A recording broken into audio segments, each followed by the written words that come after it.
कभी सोचा है कि एक एक्ट्रेस जिसका बॉलीवुड डेब्यू क्रिटिकली एक्लेम्ड हो, जिसे पहली ही फिल्म के लिए अवार्ड्स मिले हो, वो आगे जाके स्ट्रगल क्यों करती है? क्यों एक टैलेंटेड एक्ट्रेस को बार बार प्रूव करना पड़ता है कि वो सिर्फ एक प्रिटी फेस नहीं बल्कि एक सीरियस परफॉर्मर भी है? और क्यों इंडस्ट्री उसे तब तक इग्नोर करती है जब तक वो खुद अपनी जगह छीन ना ले? मैं बात कर रहा हूँ यामी गौतम की, एक ऐसी एक्ट्रेस जिन्होंने ना सिर्फ टीवी से फिल्म तक का सफर किया बल्कि बॉलीवुड की सुपरफिशियल दुनिया में अपनी सिंप्लिसिटी और सिंसियरिटी से एक अलग पहचान बनाई। लेकिन ये जर्नी बिल्कुल भी स्मूथ नहीं थी। यामी के करियर में इतने अप्स एंड डाउन्स आए कि एक वक्त आया जब उन्होंने एक्टिंग करियर छोड़कर घर लौट जाने का सोच लिया था। आज हम डिटेल में बात करेंगे यामी गौतम के करियर की, कैसे एक हिमाचल की लड़की ने पहले टीवी में नाम कमाया, कैसे एक बड़ी फिल्म में डेब्यू के बाद भी उनकी जर्नी स्ट्रगल से भरी रही और कैसे उन्होंने खुद को एक सीरियस परफॉर्मर के रूप में एस्टैब्लिश किया बिना किसी गॉडफादर, पीआर मशीनरी या ग्लैम शैम के। यामी गौतम का बैकग्राउंड फिल्मी बिल्कुल भी नहीं था। ना उनके पेरेंट्स फिल्म इंडस्ट्री से थे, ना उनका कोई मेंटोर था। यामी का जन्म हुआ 28 नवंबर 1988 को बिलासपुर, हिमाचल प्रदेश में। बचपन उनका मोस्टली चंडीगढ़ में गुजरा, जहां उन्होंने स्कूल और कॉलेज की पढ़ाई की। उन्होंने लॉ की पढ़ाई शुरू की थी, लेकिन एक्टिंग का शौक उन्हें मुंबई ले आया। उन्होंने अपना मॉडलिंग करियर शुरू किया और टीवी कमर्शियल्स में काम करने लगी। आपने शायद फेयर एंड लवली के उनके आइकॉनिक एड्स देखे होंगे, वो इनोसेंस, वो स्माइल, तभी से लोग उन्हें नोटिस करने लगे थे। 2008 में यामी ने अपना एक्टिंग डेब्यू किया टीवी से। उनका पहला शो था चांद के पार चलो, जिसमें उनका कैरेक्टर सिंपल था लेकिन स्क्रीन प्रेजेंस स्ट्रॉन्ग। उसके बाद राजकुमार आर्यन जैसे फैंटेसी शोज में भी काम किया, लेकिन जो शो ने उन्हें मेजर रिकॉग्निशन दिया वो था ये प्यार ना होगा कम। ये एक रियलिस्टिक लव स्टोरी थी जिसमें यामी ने स्ट्रॉन्ग लेयर्ड रोल प्ले किया था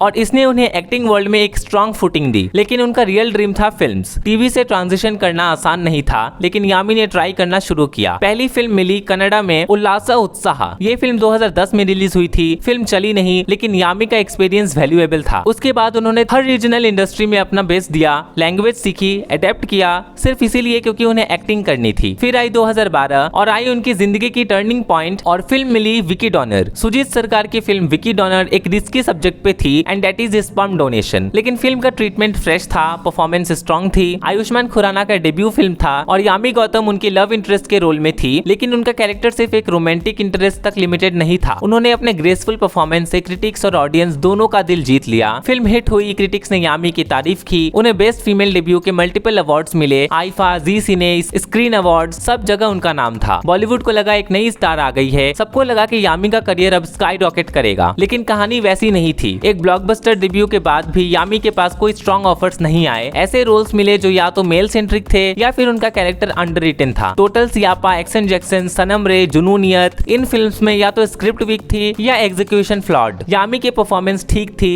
लेकिन फिल्म्स फ्लॉप होती गई। इंडस्ट्री में एक चीज नोटिसेबल थी, अगर आपके पास कोई बिग बैनर का बैकिंग नहीं है या आप किसी कैंप का पार्ट नहीं है, तो आपको वही रोल्स मिलते हैं जो दूसरे रिजेक्ट कर चुके होते हैं। एक वक्त आया जब यामी एक कंट्रोवर्सी में भी फंस गई। जुनूनियत फिल्म के टाइम उनका नाम पुलकित सम्राट के साथ जोड़ा गया। मीडिया ने उनके अफेयर की चर्चाएं इतनी बढ़ा दी कि उनका काम पीछे रह गया। जब आप एक वुमेन एक्टर होते हो तो पर्सनल लाइफ ज्यादा डिस्ट्रैक्ट होती है और यामी इस टेंशन से क्लियरली अनकंफर्टेबल थी। और उसके बाद एक और डिसअपॉइंटमेंट आई। फिल्म बाला में उन्होंने एक टिकटॉक ऑब्सेस्ड मॉडल का रोल प्ले किया था, एक्सट्रीमली ट्रिकी कैरेक्टर जिसे सुपरफिशियल भी लगना था और रियल भी। यामी ने ब्रिलियंट एक्टिंग की, कॉमिक टाइमिंग दिखाई, लेकिन अवार्ड नॉमिनेशंस में उनका नाम था ही नहीं। जब सोशल मीडिया पर फैंस ने इस इनजस्टिस की बात की, तब यामी ने खुद एक ऑनेस्ट पोस्ट लिखी कि उन्हें हर्ट हुआ, उन्हें इग्नोर किया गया। उनका एक इंटरव्यू था जहां उन्होंने बोला, मैं कंसिडर कर रही थी एक्टिंग छोड़ दूं, हिमाचल लौट जाने का सोच लिया था। इमेजिन करो, एक टैलेंटेड एक्ट्रेस जो अपना सब कुछ दे रही है, उसे सिस्टम इतना डिमोटिवेट कर दे कि वो करियर ही छोड़ने का सोच ले। लेकिन यामी ने गिव अप नहीं किया। 2019 में उड़ी द सर्जिकल स्ट्राइक आई। ये रोल उन्होंने इसलिए किया था क्योंकि वो कुछ इंपैक्टफुल करना चाहती थी। पहली बार उन्हें एक सीरियस रोल मिला जहां उनका स्क्रीन टाइम लिमिटेड था, लेकिन प्रेजेंस अनफॉरगेटेबल थी। इसके बाद यामी ने कॉन्शियसली डिसाइड किया कि वो अब सिर्फ वही रोल्स करेंगी जो उनके एक्टिंग को चैलेंज करे, चाहे फिल्म स्मॉल हो, बैनर छोटा हो। 2022 में आई अ थर्सडे, एक थ्रिलर जहां यामी ने एक स्कूल टीचर का रोल प्ले किया जो सडनली हॉस्टेज सिचुएशन क्रिएट कर देती है। ये रोल बहुत कॉम्प्लेक्स था, लेयर्ड, अनप्रेडिक्टेबल और इमोशनली ड्रेनिंग भी थी। यामी ने पूरी फिल्म कैरी की। क्रिटिक्स ने बोला ये यामी के करियर का बेस्ट परफॉर्मेंस है। उसी साल आई 10वीं। इसमें उन्होंने एक स्ट्रिक्ट आईपीएस ऑफिसर का रोल प्ले किया। अब तक उनको रोमांटिक या स्वीट रोल्स में कास्ट किया जाता था, लेकिन यहाँ वो फियर्स, कॉन्फिडेंट और ऑथोरेटिव दिखी। अगेन लोगों ने नोटिस किया कि यामी सिर्फ एक जॉनर की एक्ट्रेस नहीं है, वो वर्सेटाइल है। 2023 में लॉस्ट और चोर निकल के भागा जैसी फिल्म्स में उन्होंने जर्नलिस्ट और एयर होस्टेस के अलग अलग रोल्स प्ले किए जो अनप्रेडिक्टेबल थे। स्पेशली चोर निकल के भागा, जिसमें प्लॉट ट्विस्ट के बाद उनका कैरेक्टर और भी इंटरेस्टिंग बन जाता है। और 2024 में आई आर्टिकल 370 शायद यामी के करियर की सबसे बोल्ड और पावरफुल फिल्म है। उन्होंने NIA ऑफिसर का रोल प्ले किया, जहां वो पॉलिटिक्स और टेररिज्म के बीच एक सेंसिबल येट स्ट्रॉन्ग वॉइस थी। ये फिल्म बॉक्स ऑफिस पर भी अच्छी चली और लोगों ने कहा फाइनली यामी को एक सोलो लीड फिल्म मिली जहां उन्हें खुद को प्रूव करने का पूरा चांस मिला। यामी ने हमेशा ये कहा है कि उनका फोकस सिर्फ एक्टिंग पे है। उन्होंने ना कभी किसी PR फर्म को हायर किया और ना ही कभी किसी बिग ग्रुप का हिस्सा बनी। उन्होंने ग्लैमरस इवेंट्स में कम दिखना चूज किया और स्क्रिप्ट्स को ज्यादा इंपॉर्टेंस दी। इस वजह से वो इंडस्ट्री के कूल क्लब का पार्ट नहीं बनी। एक इंटरव्यू में उन्होंने बोला था, मुझे पॉपुलर चैट शोज में नहीं बुलाया जाता, मुझे पैनल इंटरव्यूज में इग्नोर किया जाता है। मैं इन सब चीजों से हर्ट जरूर होती हूँ, लेकिन मेरा काम मेरी पहचान है। और सच यही है, जब आप उनके फैंस के कमेंट्स पर होगे तो हर कोई कहता है शी डिजर्व्स मोर। यामी ने एक अलग तरीके से अपना नाम बनाया है। उन्होंने हमेशा इंटीग्रिटी के साथ काम किया, कभी शॉर्टकट्स नहीं लिए। आज वो उन एक्ट्रेसेस में से है जिनका नाम आते ही लोग कहते हैं अगर यामी है तो कुछ अच्छा ही होगा। तो यामी गौतम की जर्नी हमें क्या सिखाती है? टैलेंट हमेशा शाइन करता है, चाहे थोड़ा लेट से ही क्यों ना हो। इंडस्ट्री आपको इग्नोर कर सकती है, अंडर वैल्यू कर सकती है, लेकिन अगर आप अपने काम से सच्चे हो तो एक ना एक दिन सक्सेस आपके कदम जरूर चूमेगी। यामी ने अपने परफॉर्मेंस से ये प्रूव किया कि एक्टिंग सिर्फ फेस वैल्यू या नेटवर्किंग से नहीं होती, उसके लिए डेडिकेशन, पेशेंस और करेज चाहिए। और वो करेज यामी के हर रोल में दिखाई देता है। आज जब वो स्क्रीन पर आती है तो लोग उनकी एक्टिंग के लिए फिल्म देखते हैं और शायद यही उनकी असली जीत है। So that's the video guys. अगर आपको वीडियो अच्छी लगी then please do like and subscribe to our channel. Thank you for watching this video guys.